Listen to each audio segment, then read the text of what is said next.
Hello दोस्तों, स्वागत है आप सभी का आज की इस वीडियो में।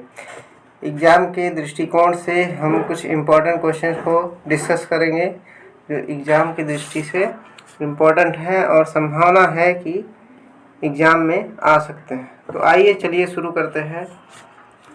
सबसे पहला क्वेश्चन है, नए स्वतंत्र देशों को गठबंधन से अलग रहने का विकल्प मिला जब बनाया गया। तो जब गुटनिरपेक्ष आंदोलन बनाया गया तो जो नए स्वतंत्र देश थे उनको जो है शीत युद्ध के दौरान एक अलग गुट में रहने का मौका मिला, जो गुटनिरपेक्ष आंदोलन था। युद्ध तथा शांति की विधियां नामक पुस्तक किसने लिखी है? तो ग्रोसियस ने इस पुस्तक को लिखा है। दलाई लामा को भारत में शरण कब दी गई थी? तो 1959 को दलाई लामा को भारत में शरण मिली थी।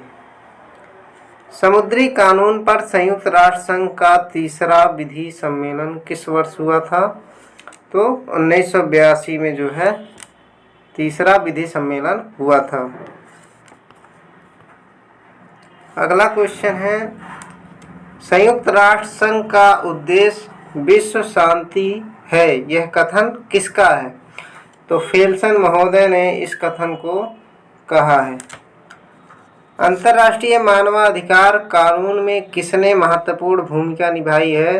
तो संयुक्त राष्ट्र संघ। इस संगठन ने अंतर्राष्ट्रीय मानवाधिकार कानूनों में जो है बहुत महत्वपूर्ण भूमिका निभाई है। अगला क्वेश्चन है, संयुक्त राष्ट्र संघ द्वारा मानव अधिकारों की सार्वभौम घोषणा कब अपनाई गई? तो 10 दिसंबर 1948 को इस घोषणा पत्र को अपनाया गया। मानवाधिकार आयोग के पहले अध्यक्ष कौन थे? न्यायमूर्ति रंगनाथ मिश्र जो है इसके पहले अध्यक्ष थे। ये भारत के संदर्भ में बात कर रहे हैं। अगला क्वेश्चन है, राष्ट्रीय मानवाधिकार आयोग का गठन कब किया गया था? तो राष्ट्रीय मानवाधिकार आयोग का जो गठन है 1993 में किया गया था। नेक्स्ट क्वेश्चन है, संयुक्त राष्ट्र संघ के चार्टर के किन अनुच्छेदों में तटस्थता का उल्लेख है? तो अनुच्छेद 25 सॉरी दोस्तों, यहाँ 2.5 होगा, 25 लिखा गया, मिस्टेक है। 2.5 फिर 25, 41, 42, 43, 49 और जो है 51, इन सभी में जो है संयुक्त राष्ट्र संघ के चार्टर में तटस्थता का उल्लेख किया गया है। अगला क्वेश्चन है, किन विचारकों का मानना है कि संयुक्त राष्ट्र संघ के आने के उपरांत तटस्थता की पुरानी विधि का अंत हो गया है? तो क्विंसी, राइट, स्मिथ, जैक्सन, इन तीन विद्वानों और कुछ अन्य विद्वान भी हैं जिनका मानना है कि संयुक्त राष्ट्र संघ के आने के बाद जो है तटस्थता की पुरानी विधियों का अंत हो गया है। अगला क्वेश्चन है, तटस्थ राज्य के कर्तव्य क्या है? तो तटस्थ राज्य का कर्तव्य होता है परिवर्तन, निवारण, मूक सहमति, प्रत्यास्थापना, रिस्टोरेशन, क्षतिपूर्ति यानी कि रिपेरेशन।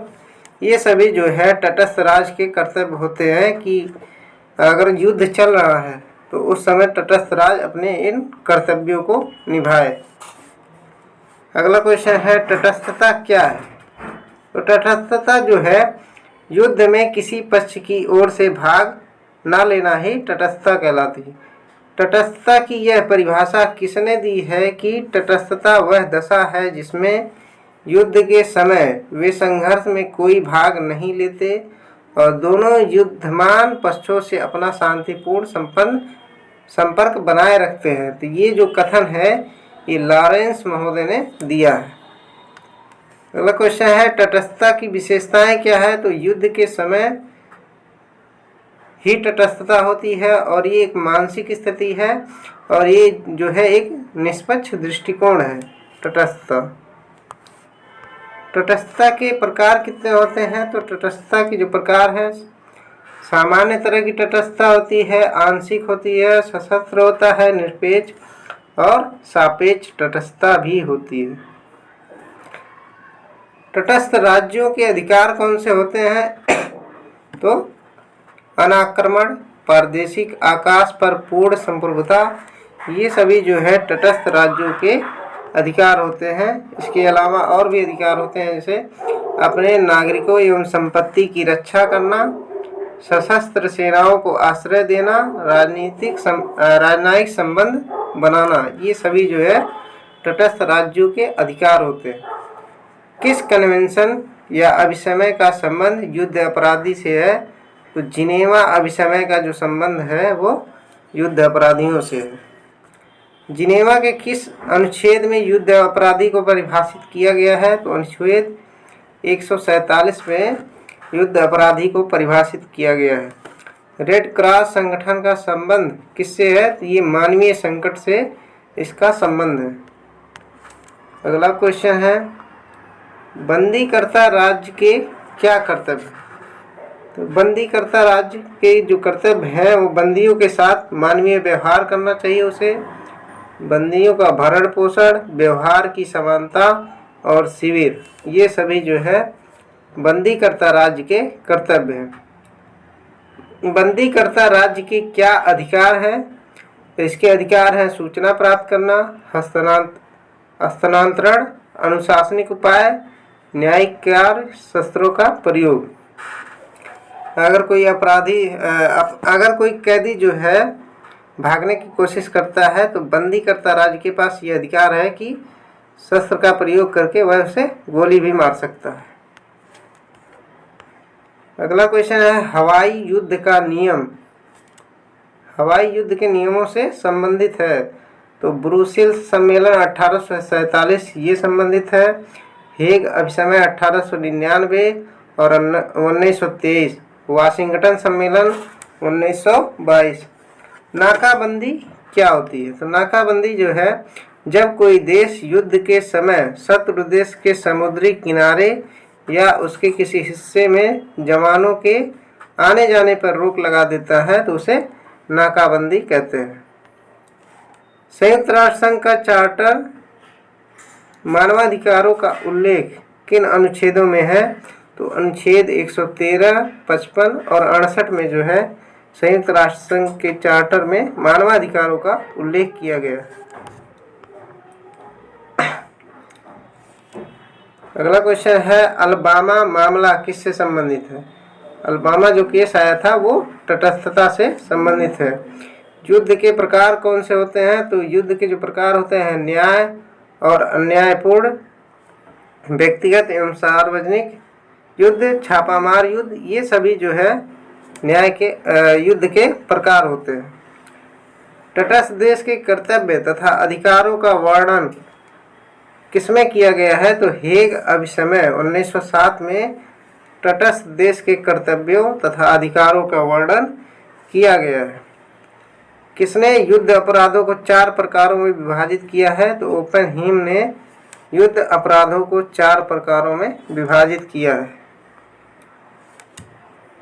समुद्री युद्ध के नियमों से संबंधित है तो पेरिस की घोषणा 1960, 1930 की लंदन सामुद्रिक संधि, लंदन सबमरीन प्रोटोकॉल 1936, हेग अभिसमय 1907, ये सभी जो है समुद्री युद्ध के नियमों से संबंधित है। 1907 के हेग सम्मेलन में कितनी संधियां हैं? तो उसमें 13 संधियां जो हैं बनाई गई थी। नाकाबंदी की विधि का संहिताकरण कब किया गया? तो 1908 और 9 के लंदन नौसेना सम्मेलन में नाकाबंदी की विधि का जो है संहिताकरण किया गया है। लंदन घोषणा पत्र के प्रमुख प्रावधान क्या है? तो नाकाबंदी जो है प्रभावशाली हो, युद्धरत राज्यों के द्वारा ही किया गया हो, मतलब कि जो नाकाबंदी है वो युद्धरत राज्य जो जिसने घोषणा की है युद्ध की वही करेगा, और तटस्थ जहाज़ों को केवल युद्ध पोतों के कार्यवाही के क्षेत्रों में ही पकड़ा जा सकता है और अन्य कहीं पर नहीं। ये लंदन घोषणा पत्र के जो है प्रमुख प्रावधान है। तो आज का वीडियो दोस्तों यहीं पे ख़त्म होता है। देखने के लिए धन्यवाद आपका। उम्मीद करता हूँ आपको समझ में आया होगा।